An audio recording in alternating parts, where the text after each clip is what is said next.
မင်္ဂလာပါဒီနေ့မှာတော့အားလုံးရဲ့နေစဉ်ဘဝကိုအနှောက်အယှက်ပေးနေတဲ့အတွေးလွန်ခြင်းဆိုတဲ့ပြဿနာကိုဘယ်လိုမျိုးလက်တွေ့ကျကျညှက်တမ်းရမလဲဆိုတာကိုပြပြပေးသွားပါမယ်တကယ်တော့အတွေးလွန်နေဆိုတာအုံနောက်ကအလုံးလုံးနေရမှန်ပေမဲ့လမ်းကြောင်းမှနေရလုံးမျိုးပါကားတစ်စီးကိုကြီးရအလွန်နဲ့ဆနှုတ်ထားသလိုမျိုးပေါ့စီသားကုံသွားတဲ့ခရီးကတော့နည်းနည်းမှမရွေဘူးလေ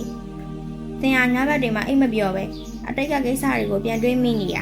ဒါမှမဟုတ်မဖြစ်လာသေးရဲ့အနာဂတ်အတွက်ကြိုတင်ပူပန်နေမိရမျိုးဖြစ်နေပြီဆိုရင်ဒါကိုသတိထားဖို့လိုအပ်နေပါပြီပထမဆုံးအနေနဲ့လည်းထားရမှာကအတွေးဆိုတာတင်မဟုတ်ပါဘူးဆိုတာပဲတင်ဟာအဲ့ဒီတွေးကိုကြည့်နေရတာဖြစ်ပါတယ်အတွေးတွေကိုအတိမတ်မပြုတ်လိုက်တာဟာအတွေးရဲ့ထိန်းချုပ်မှုအောက်ကနေလုံးထွက်လိုက်တဲ့ပထမဆုံးခြေလှမ်းပါပဲလူတော်များများကအမှားလုံးမိမှာကိုအရင်ကြောက်ကြတယ်အဲ့လိုကြောက်စိတ်ကပဲနောင်နာတွေကိုဖြစ်ပေါ်စေရပါဒ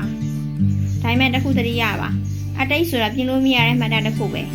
တင်ဘလောက်ပဲထက်ခါလည်းတွေးနေပါစီပြည်ပြည်သားကိစ္စကကြောင်းလည်းသမှာမဟုတ်ပါဘူးဒါကြောင့်အတိတ်ကကိစ္စကိုပဲသင်ခန်းစာရေးပြီးစံနာကိုလွတ်ချလိုက်ဖို့ကြိုးစားကြည့်ပါအတွင်းလုံးချင်းကနေလွတ်မြောက်ဖို့ဆိုရင်လက်ရှိပြဿနာတဲ့မှာနေထိုင်တတ်ဖို့အရန်အရေးကြီးပါတယ်အခုတင်ပါတော့နေရဘေးနားမှာဘာသာနေကြားနေရတယ်ရှူထုတ်လိုက်တဲ့လေဘူးလေးကိုခန်းစားမိလားဒါလေးတွေကိုအာရုံစိုက်လိုက်တာနဲ့အုံနောက်ကအနာဂတ်နဲ့အတိတ်ကိုပြေးနေရရက်သွားပါလိမ့်မယ်ဒါဟာရုပ်ရှင်ပဲတကယ်ကိုထိရောက်တဲ့နည်းလမ်းတစ်ခုပါအတွေးလွန်နေတဲ့အချိန်မှာစိတ်ဟာလှိုင်းနဲ့မပိမိနေရဲ့ငှက်တကောင်လိုပါပဲတောင်မှန်ခတ်နေပေမဲ့လည်းဘယ်တော့မှထမရဖြစ်နေတတ်ပါတယ်အဲ့လိုအချိန်မျိုးမှာအထီးအောင်ဆုံးလက်တွေ့ကြနည်းလမ်းတစ်ခုကတော့အတွေးတွေကိုစားအုပ်ထဲမှာချရေးလိုက်ခြင်းပဲဖြစ်ပါတယ်အဲ့ဒါကြောင့်အတွေးပေါင်းစုံကိုခေါင်းထဲမှာစုပြုံးထားမယ်ဆိုလို့ရှိရင်တော့ခေါင်းကအရန်ကိုဝင်မိတော့ပါလိမ့်မယ်အဲ့ဒီခါမှာစားအုပ်တအုပ်ယူပြီးသင်စိုးရိမ်နေတဲ့အရာတွေခေါင်းထဲမှာတဝဲလဲလဲဖြစ်နေတဲ့အဟာတွေကိုအကုန်ချရေးလိုက်ပါခေါင်းထဲကအညစ်အကြေးတွေကိုအကုန်ထုတ်ပြလိုက်သလိုမျိုးပေါ့ခံစားချက်နဲ့ရေးချလိုက်ပါအဲ့ဒီလိုရေးလိုက်တဲ့အခါထူးခြားတာကတင်ကြောက်နေတဲ့ကိစ္စတွေဟာတကယ်တမ်းတော့တင်ထင်တဲ့လောက်မကြီးမားဘူးဆိုတာကိုမြင်ရပါလိမ့်မယ်အတွေးဆိုတာခေါင်းထဲမှာရှင်ကြီးမားနေတတ်ပေမဲ့ဆောင်ရွက်ပေါ်ရောက်သွားတဲ့အခါကျတော့အတိုင်းအတာတစ်ခုပါပဲဒါပေမဲ့နောက်ထပ်နည်းလမ်းကောင်းတစ်ခုကတော့အချိန်သမ ्या ပေးခြင်းပါပဲအတွေးလွန်တာကိုလုံးဝဖြတ်တောက်ဖို့ခက်ခဲနေရဲဆိုရင်တစ်နေ့ကို15မိနစ်လောက်ပဲတွေးနေတဲ့လောက်တွေးပါအဲ့ဒီအချိန်အတွင်းမှာပဲအားရပါးရစိုးရိမ်ပါပူပန်ပါအဲ့ဒီအချိန်ကုန်သွားတာနဲ့လက်ရှိလုံးလက်စအလုပ်ကိုပြန်အာရုံစိုက်ပါဒါဟာသင်စိတ်ကိုတင်ပြန်ပြီးထိန်းချုပ်နိုင်တဲ့နည်းစနစ်တစ်ခုပါလူတော်များများကငါအလုပ်ပြုတ်သွားရင်ဘယ်လိုလုပ်မလဲသူငါ့ကိုမုန်းသွားရင်ဘယ်လိုလုပ်မလဲစသည်ဖြင့်ပေါ့အဲ့ဒီနေရာမှာမိကုံကိုပြောင်းလိုက်ပါအကောင်းဆုံးမဖြစ်လာနိုင်မလဲဆိုတဲ့ဘက်ကိုလှည့်တွေးကြည့်ပါ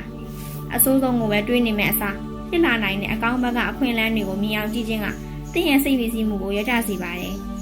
လက်ရှိမှာလုံနိုင်တဲ့အသေးငယ်ဆုံးလို့အလုပ်တစ်ခုကိုပဲအာရုံစိုက်ပြီး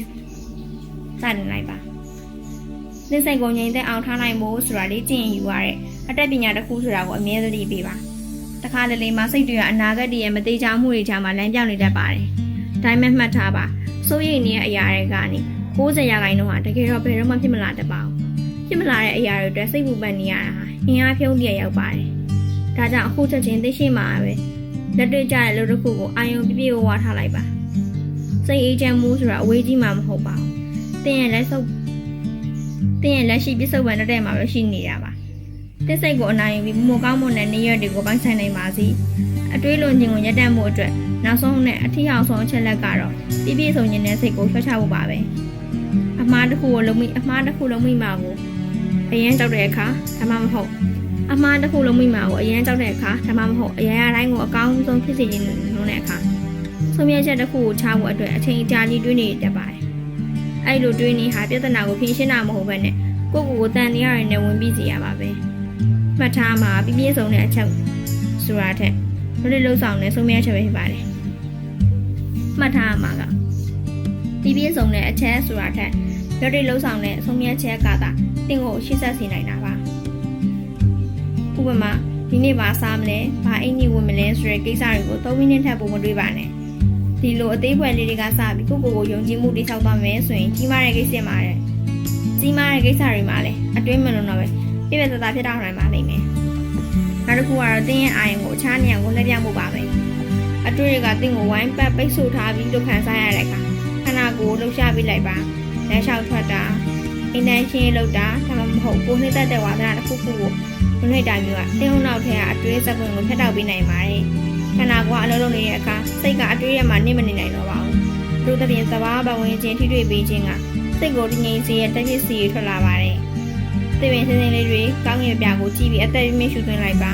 အဲဒီအချိန်မှာတင်းရင်ဆွေးမှုမှုတွေဟာတင်းငင်သွားပါလိမ့်မယ်တင်ရကဘာကြီးရဲ့အစိပ်ပိုင်းတစ်ခုပဲဖြစ်ပြီးစိုးရိမ်နေတဲ့ကိစ္စတော်တော်များများဟာတကယ်တမ်းမှာတော့တလောကလုံးနဲ့ဆိုင်အမှုံမွားတဲ့တစ်ခုသာဖြစ်ပါတယ်။အားကြောင့်ကိုအရင်တင်းကျပ်မထားပါနဲ့။အမှားလုံးမြင်ရင်လည်းကိုဖွင့်လို့ပါ။တင်ဟာလူသားတရားဖြစ်တဲ့အတွက်အမှားလုံးပိုင်ခွင့်ရှိသလိုအရာရာကိုမသိနိုင်တာအကြောင်းလည်းသဘာဝကျပါတယ်။အတွေ့အကြုံမမိနေမဲ့အစားလက်တွေ့ဘဝရဲ့အရာတွေကိုဖန်ဆမှုလုပ်စားကြည့်ပါ။အတွေ့အကြုံကိုတိုင်းမသွားပဲနဲ့လက်ရှိရောက်နေတဲ့နေရာလေးမှာရင်းနဲ့ကြွရှင်အောင်နေထိုင်ကြည့်ဖို့တိုက်တွန်းချင်ပါတယ်။အခုပြခဲ့တဲ့အကြောင်းအရာလေးတွေကတော့တင်းဒေါ်လာတွေဘဝမှာအသုံးဝင်ပြီးအေဂျင့်နဲ့စိတ်ခွန်အားတွေကိုပေးဆက်နိုင်မယ်လို့ယုံကြည်ပါတယ်။နောက်ဆက်ပြီးရတဲ့ကျေးဇူးများကြီးတင်ပါတယ်ရှင်။